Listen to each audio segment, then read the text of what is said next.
तर मोशी दुर्घटना प्रकरणी प्रकल्प चालवणाऱ्या अँटोनी वेस्ट ग्रुपकडून मृतांच्या नातेवाईकांना 25 लाख रुपये दिले जाणार आहेत आणि याशिवाय कुटुंबातील व्यक्तींना इच्छा असल्यास कंपनीमध्ये नोकरीही मिळणार असल्याची माहिती पिंपरीचे महापौर रवी लांडगे यांनी दिली आहे।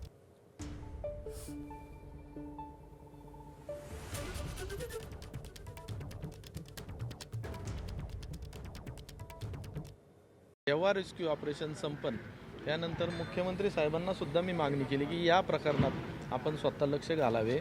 जे काही चुकीच्या घटना जर घडत असतील या ठिकाणी तर त्यामध्ये लक्ष घालावे, एखादी समिती नेमावी आणि पारदर्शक पद्धतीने त्याची चौकशी करावी।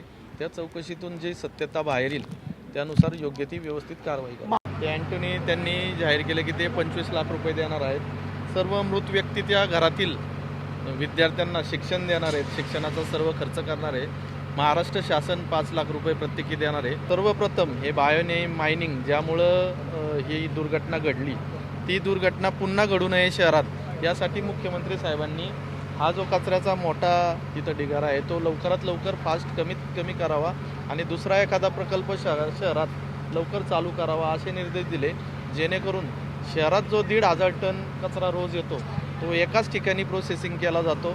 त्या कचऱ्याची व्यवस्थित विल्हेवाट जर लावायची असेल संपूर्ण शहरातील तर अजून एक प्रकल्प गरजेचा आहे। त्या बाबत लवकरात लवकर आपण निर्णय घेऊन कार्य सुरू करावे।